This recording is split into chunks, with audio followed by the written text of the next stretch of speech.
You mentioned a little bit about enclosed templates. I mean enclosed guideline, the guideline template. I'm not sure if you could also expand a little bit more on the years template and other templates that you're seeing that are pretty much as well getting some kind of popularity in the industry.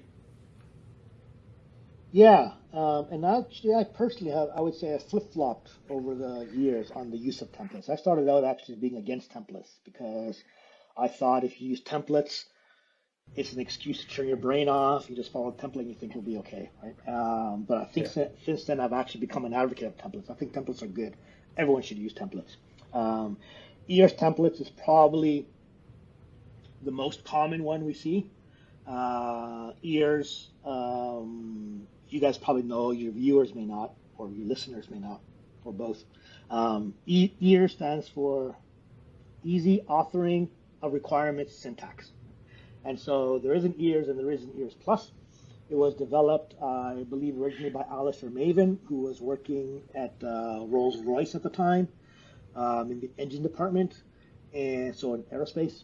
That's what started it. Aerospace is still used a lot, uses it a lot, but even we see medical device companies use it a lot. We see some automotive companies use it, semiconductors companies use it, so it is used quite a bit. I wouldn't say it's prevalent in the sense that I would say still is considerably less than 50%, but among the companies that do use templates, and they're usually the ones who are the more mature companies that use templates, ERS is a predominant. If they don't use ERS, they use something that's very similar to ERS.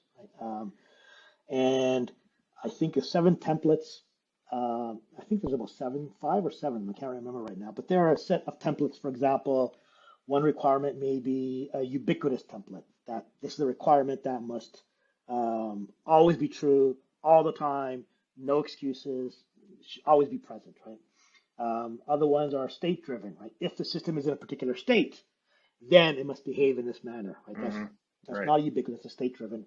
There's other ones that are event driven, right?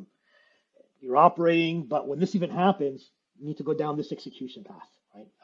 Well, it kind of makes sense. All these things came out of somebody developing an engine, which is very That's right. event-driven and state-driven. So That's right. That's right. So they were that able makes to a lot of encapsulate, sense. yeah, they're able to encapsulate these ones, and they work most of the time. We have other customers that use different templates, but they're all generally yeah, the same vibe, let's say, right? They're all very similar. Totally. Is there much difference between those and the Nkosi or even IIBA? I mean, there's a lot of different types of templates out there. Yeah, I there mean, are. it sounds like the EARS one is more driven towards more of the embedded development, that certification type environment compared to some of the other ones. It Is that true, does, or? and I would say it is. That's the largest use case. I wouldn't say it's exclusively to that. I would say it's functional requirements is probably a better way to describe EARS. They're the best suited for functional requirements. Okay, yeah, Less that makes suited, sense. for example, stakeholder needs, right? So if you're a business analyst and you are eliciting just stakeholder needs from which the detailed functional requirements will be written, then EARS is not necessary to write in EARS. And maybe overkill at that stage. Right? Yeah, I could see that. If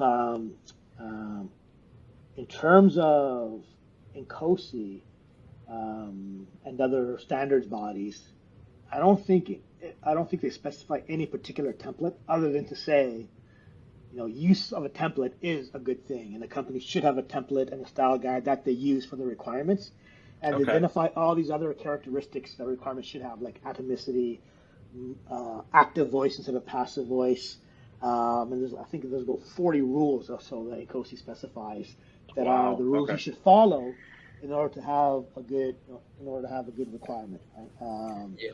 And templates, I would say, is one way to kind of automatically enforces most of those rules.